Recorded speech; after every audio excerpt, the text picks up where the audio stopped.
전도서 3장 1절에서 11절까지 함께 읽겠습니다. 전도서 3장 1절에서 11절까지.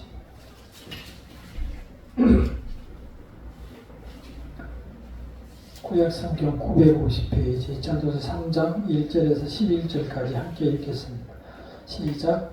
범사에 기한이 있고 천하만사가 다 때가 있나니 날 때가 있고 죽을 때가 있으며 심을 때가 있고 심은 것을 뽑을 때가 있으며 죽을 때가 있고 치료할 때가 있으며 헐 때가 있고 세울 때가 있으며 울 때가 있고 웃을 때가 있으며 슬퍼할 때가 있고 줄 때가 있으며 돌을 던져 버릴 때가 있고 돌을 거둘 때가 있으며 안을 때가 있고 앉는 일을 멀리할 때가 있으며 찾을 때가 있고 잃을 때가 있으며 지킬 때가 있고 버릴 때가 있으며 찢을 때가 있고 깨낼 때가 있으며 잠잠할 때가 있고 말할 때가 있으며 사랑할 때가 있고 미워할 때가 있으며 전쟁할 때가 있고 평화할 때가 있느니라.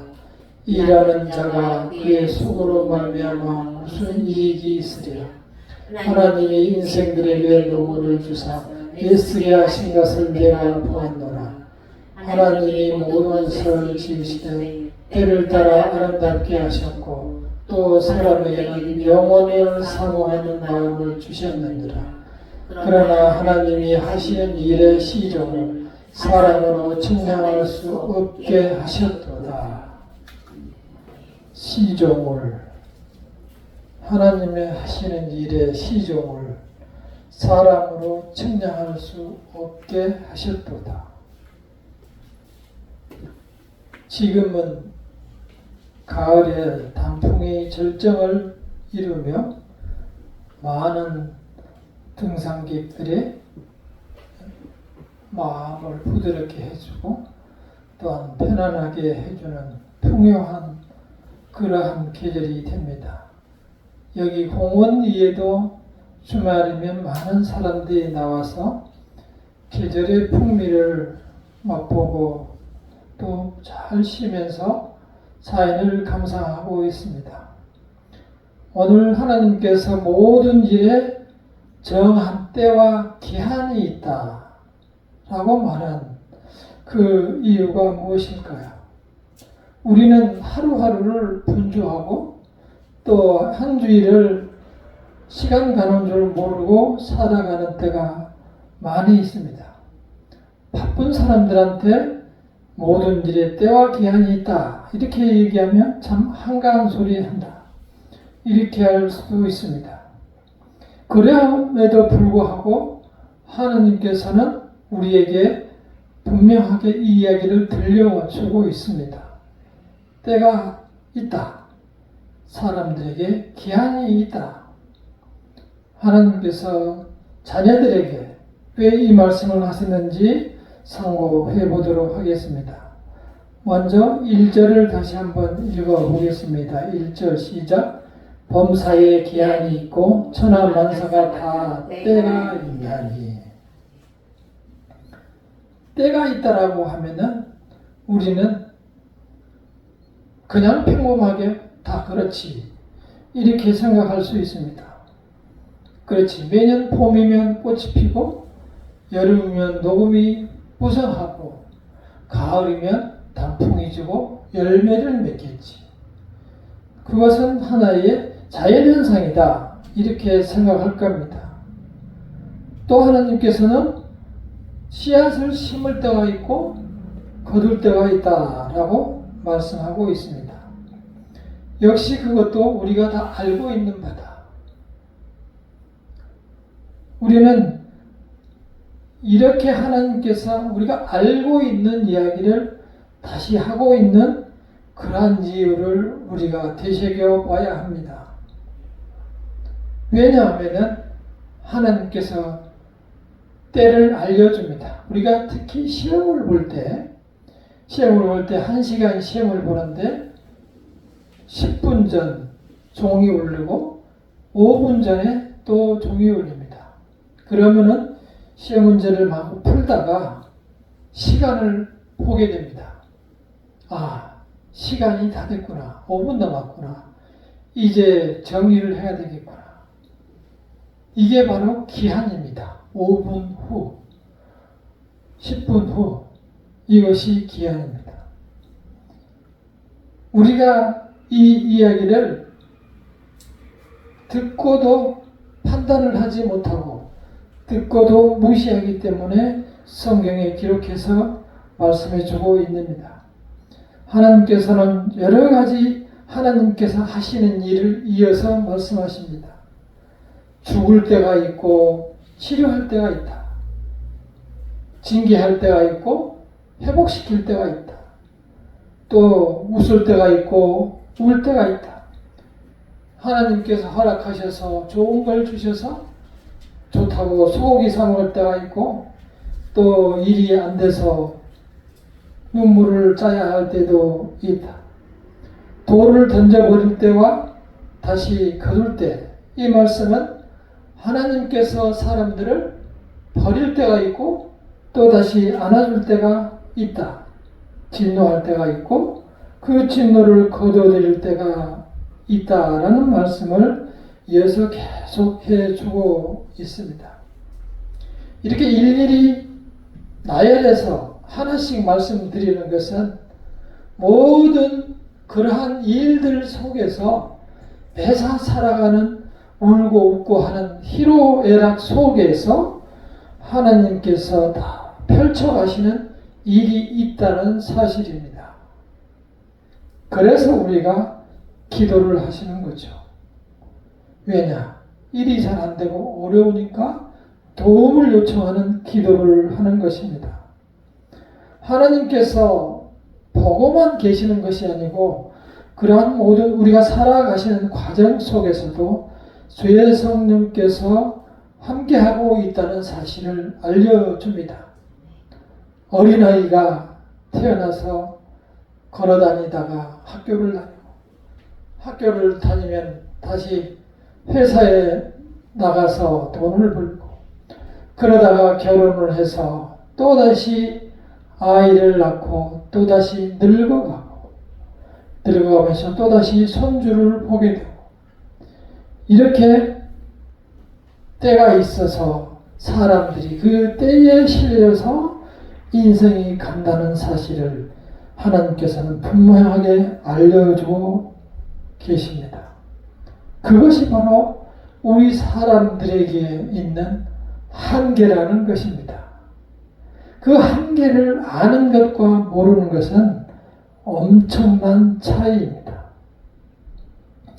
전에도 한번 말씀드린 적이 있는 것 같습니다만 존경하는, 좋아하는 인생의 선배가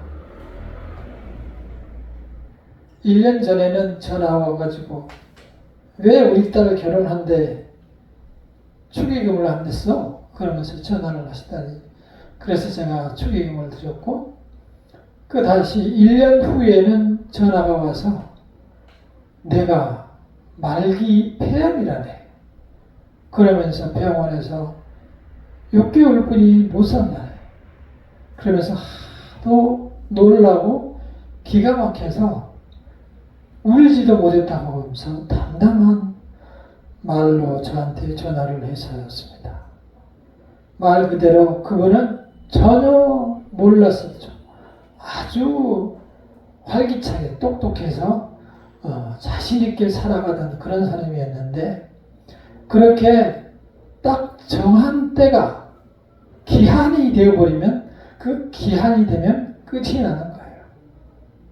그렇게 해서 그 끝을 가게 되는데 중요한 것은 그 끝을 우리가 모르기 때문에 하나님께서 이런 말씀을 주시는 거예요. 끝을 알면은 우리가 다 준비해서 때가 되면 돌아올 텐데 그렇지 못하기 때문에 이러한 말씀을 사전에 우리에게 주면서 너의 때를 생각하라는 것입니다. 우리가 다시 한번 11절을 읽어볼까요? 3장 11절 시작. 하나님이 모든 것을 지으시되 때를 따라 아름답게 하셨고 또 사람에게 영혼을 사모하는 마음을 주셨느니라. 그러나 하나님이 하시는 일에 시종을 사람으로 측량할 수 없게 하셨도다. 이 한 말씀에 모든 것이 다 들어있습니다. 하나님께서 모든 것은 때를 따라서 주셨어요. 그래서 이 자연이 봄, 여름, 가을, 겨울을 맞고 계속 반복되듯이 사람들도 한 세대는 가고 다른 세대는 오게, 그리고 그 세대는 가고 그 다음 세는 오도록 그렇게 만들어 놓았습니다. 적어도 그러나 그 사람들의 끝은 그 누구도 알 수 없도록 만들어 놓았습니다. 그것이 바로 사람과 신의 어떠한 결정적인 차이입니다. 그리고 우리가 정말 하나님 앞에 갔을 때 이럴 줄 몰랐습니다. 인생이 내가 이렇게 짤 줄 몰랐습니다. 이렇게 할 수 없도록 하나님께서는 핑계할 수 없도록 그 사람 마음속에 영혼을 사모하는 마음을 주셨다. 이렇게 썼습니다. 다시 말해서 영혼을 사모한다는 것은 그 영혼이라는 것은 끝이 없음을 말하는데 그 끝이 없이 존재하는 것은 하나님뿐입니다. 그리고 구원받은 성도들 뿐입니다. 구원받은 성도들은 하나님의 영원함을 사모하게 되어 있어요. 우리가 만사를 제껴놓고 주의 성전에 나와서 하나님의 말씀을 듣는 것은 그 영혼을 우리가 사모하기 때문인 것입니다. 그래서 하나님의 사람들에게 그 때에 대해서 그 기한에 대해서 다시 한번 촉구하면서 이 세상에서 하나님을 잊지 않고 살아가기를 원하면서 이 말씀을 주시는 겁니다. 제가 로마서 1장 18절에서 20절까지를 읽어드리겠습니다. 로마서 1장 18절에서 20절입니다. 하나님의 진노가 불의로 진리를 막는 사람들의 모든 경건하지 않음과 불의에 대하여 하늘로부터 나타나나니 이는 하나님을 알만한 것이 그들 속에 보임이라. 하나님께서 이를 그들에게 보이셨느니라. 창세로부터 그의 보이지 아니하는 것들 곧 그의 영원하신 능력과 신성이 그가 만드신 모든 만물에 분명히 보여 알려졌나니 그러므로 그들이 핑계하지 못할지니라. 모든 만물 속에 하나님의 신성을 분명하게 이렇게 넣어놨기 때문에 나중에 핑계될 수 없다. 분명하게 이렇게 못 받고 있습니다. 하나님께서는 우리 성도들에게 이러한 사실을 깨닫게 하고 있습니다. 우리가 사실 성도가 아니었으면 어떻게 와서 이러한 말씀을 듣겠습니까? 성도가 아니었으면 이러한 사실로 우리가 다시 하나님을 영원히 섬기고 하나님과 더불어 산다는 것을 어떻게 깨닫게 되겠습니까? 저는 이 사람들을 보면서 믿는다고 하지만 믿지 않는 것처럼 살아가는 사람들을 보면서 깊이 생각할 끝에 이러한 생각을 했습니다. 만약에 사람이 태어날 때에 100장짜리 달력을 준다면 태어날 때 100장짜리 달력을 주는데 한 장에 1년씩 12개월이 기록되어 있는 달력을 100장짜리를 모든 사람들에게 나눠준다면 예를 들어서 우리 손주가 2살인데 이제 그 100장짜리 달력을 주면 2장을 뜯어내야 되겠죠. 100살까지니까. 그럼 이제 98장이 남았겠죠. 그런데 대개 20, 30대까지는 뜯어내도 계속 남아있는 거예요. 그래서 달력 가는 거 신경 안 써요. 아, 이렇게 많이 남았네. 다 뜯어버릴까? 이렇게 생각하면서 이 세상에서 살아갑니다. 저도 옛날에 수염이 안 나가지고 어떻게 수염이 좀 나게 하려고 길어보기도 하고, 어른처럼 보이려고 머리도 길어보고 그런 일들을 했던 기억이 있습니다. 성도님들 안 그러셨죠? 저만 그랬습니다. 하여튼 그러나 이제 40살쯤 되었을 때, 다시 말해서 한 달력을 40장 정도 뜯어내고 보면은 아이들도 이제 한 10살 정도 되고 이제 중학교 들어가려고 이 정도 됐을 때는 달력이 많이 나가버렸네?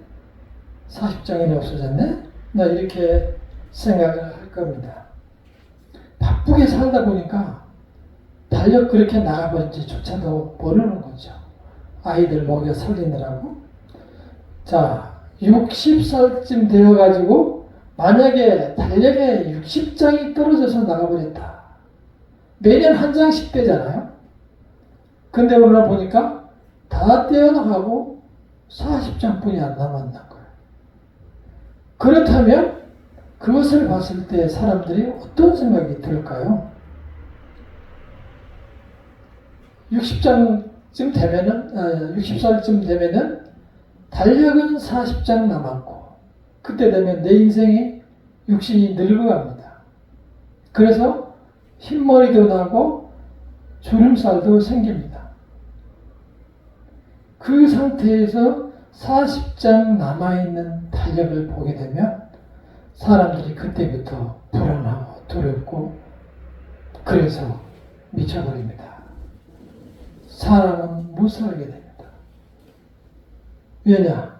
40장 1년에 하나씩 떨어진 거 보고 내가 60이 되면서 이제 나에게 주어진 날이 별로 없는 데다가 나에게는 힘도 빠지고 더 큰 소망이 없다는 것을 느꼈을 때부터 사람들은 달력을 자꾸 이제 세봅니다.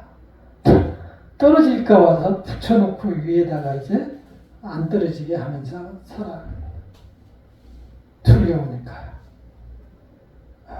지금까지는 세상과 즐겁게 사느라고 달려가는 줄 몰랐지만 어느덧 보니까 40장도 안 남고 한 장을 떼어날 때마다 가슴이 철렁철렁 내려앉을 겁니다. 그래서 저는 그런 생각을 했어요. 이런 달력을 만들어서 나눠주면 많은 사람들이 교회를 나오겠다. 이런 생각을 했습니다.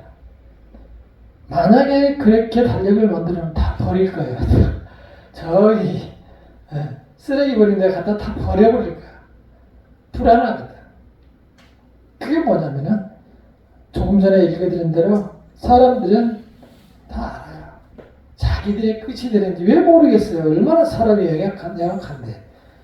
지난주에 저도 병원에 여간 장례식장에 갔다 왔는데요. 자주 가기 때문에 다 압니다. 근데 어쩐지 없는 것으로 하고 덮어버리고 싶고 그러고 살고 싶어요. 그게 바로 하나님을 받아들이고 맞기를 싫어하는 그 마음입니다. 자기가 교회를 나오거나 하나님을 인정하게 되면 하나님 앞에서 무너져야 되기 때문에, 하나님 앞에서 꼬꾸라져야 되기 때문에 그게 싫은 거예요. 뭐 술 먹고 담배 먹고 그거는 문제가 아니에요. 그거는 둘째 문제. 문제가 안 돼요. 자기가 하나님 앞에 숙이고 하나님 앞에 내 자신을 살려달라고 내 자신이 용서를 빌고 엎드려야 되는데 그거를 못하는 거예요. 왜 못한 줄 아세요? 인간의 교만함과 또 악한 마귀에 붙들려서 이 세상에 살아왔기 때문에 결코 하나님 앞에 굴복하고 엎드리고 거기에서 용서를 비는 것을 인정할 수가 없는 거예요. 죄의 모습으로 끝까지 살아가게 되는 거예요. 우리는 이러한 인간의 속성을, 인간의 죄됨을 깊이 인식해야 합니다. 그래야만 우리가 좀 더 희망을 가지고 이 세상에 살아갈 수 있습니다. 간단히 말씀을 정리하도록 하겠습니다. 어떻게 보면 이 세상이 참으로 아름답습니다. 내 육신이 건강하고 특별한 일이 없을 때는 세상이 아름답게 보여서 밖에 좀 나가서 구경하고 싶다, 이런 생각이 듭니다. 봄에도 그렇고 여름에도 그렇고 가을에는 더욱 풍성하고 겨울에는 너무 또 하얗게 눈이 내리면 더욱 아름답고 하얀 데서 눈싸움을 하고 싶은 아름다운 추억이 떠오르고 그러한 마음이 듭니다. 그것이 본래 있는 우리의 마음입니다. 우리는 그때마다 하나님의 자손, 자녀님을 생각할 수 있어야 합니다. 진정으로 우리가 아름다운 마음은 그러한 마음이지, 우리가 늙었다고 해서 얼굴을 땡긴다고 해서 젊어지는 거 아니에요. 얼굴 땡기면 전철 탈 때만 힘들어요. 자리를 양보 안 해줘요. 그래서 얼굴을 땡길 것이 아니고 마음을 하나님께로 땡겨야 합니다. 더욱 하나님께 가까이 갈수록 우리가 더욱더 젊어지는 거예요. 왜요? 자신감이 생기니까. 하나님 앞에 가까이 가면은 두려운 것이 아니고 하나님께 가까이 가면 더욱 의지하고 싶고 말을 붙이고 싶고 이야기를 하고 싶습니다. 그래서 더욱더 자신감이 생깁니다. 왜? 그분은 우리의 아버지가 되기 때문입니다. 때로는 우리에게 친구라고 해줍니다.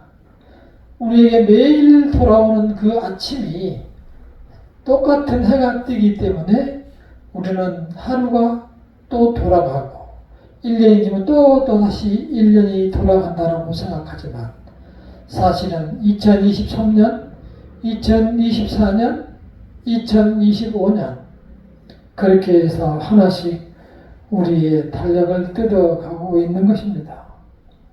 우리는 그런 인생의 달력을 생각하며 하나님께서 하신 이 말씀을 되새겨야 할 것입니다. 전도서 12장, 전도서 마지막에 있는 12장 13절을 우리가 매번 읽고 있습니다. 다시 한번 12장 13절과 14절을 읽겠습니다. 시작. 이 일의 결국을 다 들었으니 하나님을 경외하고 그의 명령을 지킬지어다. 이것이 모든 사람의 본분이니라. 하나님은 모든 행위와 모든 은밀한 일을 선악간에 심판하시리라. 하나님께서는 이제 다 들었으니 들은 사람들은 하나님의 말씀을 따라서 살아가라고 합니다. 하나님의 말씀을 따라서 살아간다는 게 무슨 뜻일까요? 거룩한 자녀로 살아가는 거예요. 거룩한 자녀의 삶은 깨끗하고 숭고한 하나님을 사랑하고 이웃을 사랑하는 그러한 삶입니다. 우리가 하나님으로부터 그러한 사랑을 받았기 때문입니다. 그래서 하나님의 자녀로서 이 세상에서 사랑으로 승부하고 하나님으로부터 받은 그 사랑을 전달할 수 있는 그러한 사랑으로 이 세상을 살아가야 합니다. 성경에 있는 모든 말씀들은 하나님의 자녀들이 어떻게 하면 사랑하며 살아갈 수 있을까를 알려주시는 것입니다. 우리가 주일에는 야고보서를 말씀을 보고 있습니다. 그런 모든 말씀들이 잠언과 전도서, 야고보서 같은 모든 말씀들이 하나님의 자녀가 하나님의 자녀로서의 본분되는 삶을 살아가는데 가장 중요한 사실들을 말씀해 주고 있습니다. 그리고 우리가 하나님의 말씀을 실천하고 살아가는가 안 하는가를 하나님께서 보시고 나중에 선악간에 심판하시리라. 이렇게 끝을 맺고 있습니다. 우리가 과연 하나님을 존경하고 그분을 경외하고 그분을 두려워한다면, 또 그분을 우리가 아버지로 모신다면, 그분의 모습을 우리가 사모하고 그분을 닮아서 살아가야 되지 않겠습니까? 우리가 그분을 의지하고 아버지라고 모시고 살아갈 때에 우리는 더욱더 마음이 젊어지게 되는 것입니다. 더욱더 담대하고 더욱더 이 세상에서 즐겁게 살아갈 수 있습니다. 그러나 하나님의 말씀을 하나둘 무시하고 그 말씀을 귀 닫고 또한 덮어버리면 영원히 갈수록 하나님으로부터 멀어지게 되는 것입니다. 결국 하나님으로부터 선악간에 반드시 심판을 받으실 것입니다. 다 같이 기도하겠습니다.